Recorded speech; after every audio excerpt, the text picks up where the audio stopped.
Akkam nagaa jirtu chaanalii waa'ee guddina daa'immanii, fayyaa daa'immanii fi sirna nyaataa daa'immanii barsiisuu kanaaf haaraa taanaan sabiskiraayib gochuun akka hordoftan dursan sin affeera.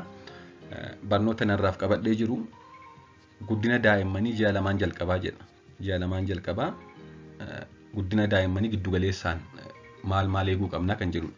Akkuma beekamu daa'imman ariitii guddina mataa isaanii qabu. Daa'imman hunduu ariitii garaagaraadhaan guddatu jechuudha. Haa ta'u malee averejilii giddugaleessaan waan eegnu qabna ji'a jalqabaa, ji'a lammaffaa, ji'a sadaffaatti giddugaleessaan waan eegnu qabna jechuudha. Mee ji'a lamaan jalqabaa maal eegna, daa'imman maal gochuu danda'u kan jedhu akka armaan gadiitti hordofu. Dhalatanii booda jiini lamaan jalqabaa umurii itti daa'imman ariitii guddaan guddatanidha.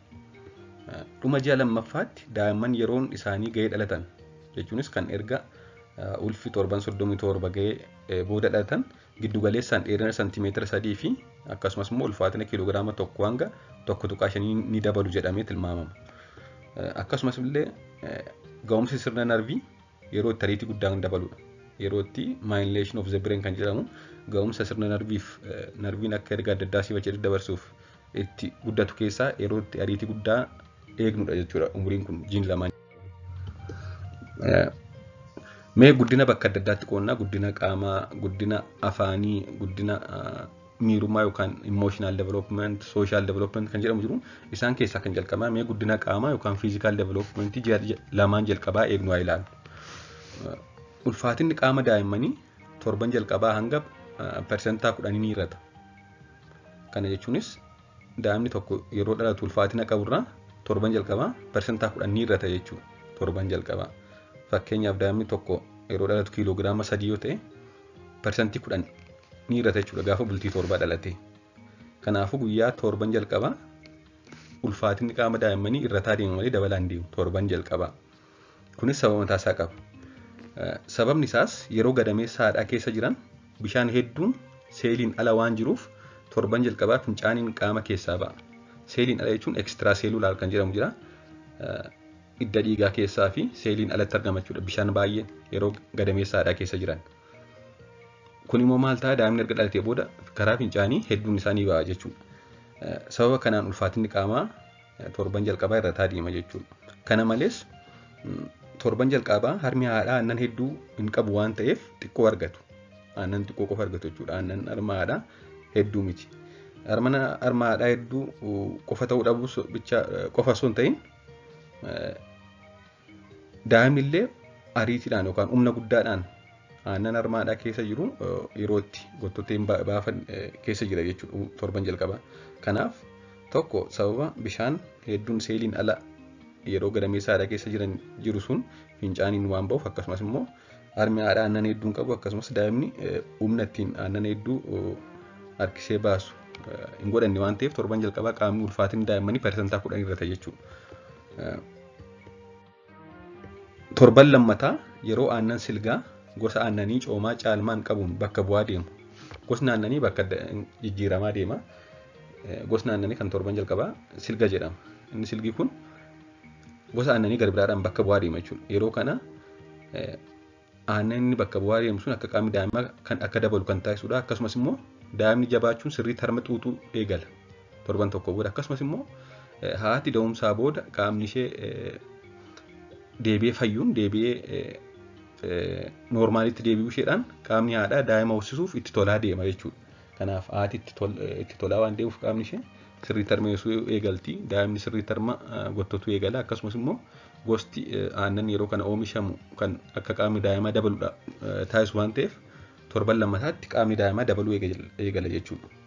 Naannoo guyyaa 10 hanga torban lamaatti ulfaatinni qaama isaanii deebi'ee kan yeroo dhalatanii qixxa ta'a jechuudha. Akkuma sila jennee yeroo dhalatu fakkeenyaaf daa'imni tokko kiiloogiraama 3 ulfaatoo ta'e hanga guyyaa torbaatti persentaa 10 irrataa deema. Deebi'ee immoo dabaluudhaan guyyaa torbaa booddee immoo deebi'ee xiqqoo dabalaa dhufuudhaan guyyaa 10 hanga guyyaa 14tti deebi'ee kiiloogiraama 3 sana ta'a jechuudha. Ulfaatina ittiin dhalate sana argata jechuudha.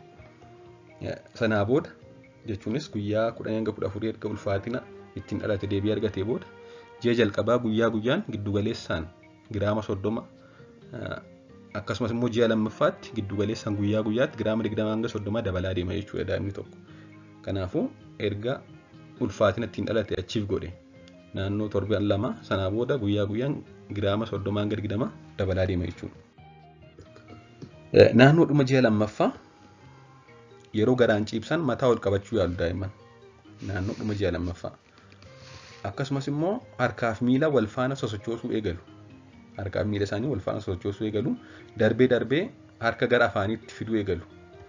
Akkasumas immoo hanga meetira 60 irratti ni argu. Dhuma ji'a lammaffaa daa'imman yeroo dhalatan sentimeetira 20 caalaa hin argani. Sentimeetira 20 jechuun harma haadhaatii hanga fuula haadhaa kan hin caalledha. Kana caalaan arganii naannoo dhuma ji'a lammaffaa immoo hanga meetira 60 arguu danda'u jechuudha. Xiqqoo fageenya irratti argu jechuudha. Guddinni dandeettii sammuu yookaan cognitive development kan jennu kun egaa umurii ji'a lammaffaa keessatti hangam deema yoo jenne naannoo umurii ji'a lamaa baatamuu, haasofsiifamuu fi sagalee namaa walitti fufinsaan barbaaduu eegalu. Kanaaf sagalee namaa yoo xiqqoo naannoo sanaa deeme dhuma ji'a lamaatti hin bo'u jechuudha daa'imman. Akkasumas immoo baatamuu barbaadu, akka namni isaan haasofsiisu barbaadu, sagaleen akka biraan dhibamne barbaadu jechuudha. Wantoota fuula isaanii dura socho'an yeroof ijaan hordofu. Wantoota adda addaa fuula isaanii dura jiran ijaan hordofu dhuma ji'a lamaan jalqabaa. Haadha adda baasuu eegalu jechuudha dhuma ji'a jalqabaatti. Akkasumas immoo sagalee adda ta'e yoo dhaga'an sagalee kan kanaan dura hin beekne ta'e sagalee adda ta'e yoo dhaga'an yeroof ni callisu. Sagalee adda ta'e sagalee haaraa dhageenyaan yeroof ni callisu jechuudha dhuma ji'a lammaffaatti. Dhuma ji'a lammaffaatti guddina miirummaa yookaan emotional development yoo ilaalle naannoo ji'a lamaa daa'imman seequu eegalu ofumaan xiqqoo seequu eegalu. Akkasumas immoo yeroo waa isaanitti toluu didu yookaan yeroo waan barbaadan dhaban ni boo'u. Akkasumas immoo yeroo daa'imni biraa boo'u waliin boo'uu eegalu. Daa'imni tokko biraa boo'aa jira taanaan isaanis waliin boo'u jechuudha. Kun egaa maal agarsiisa? Miidhama nama biraa hubachuuf eegalu jechuudha. Infants cry in response to the cry of another infant which has been interpreted as early sign of empathy. Kun miidhamni nama biraa miidhama isaanitti fakkaata waan ta'eef yeroo daa'imni biraa boo'u ni boo'u jechuudha naannoo dhuma ji'a lammaffaa.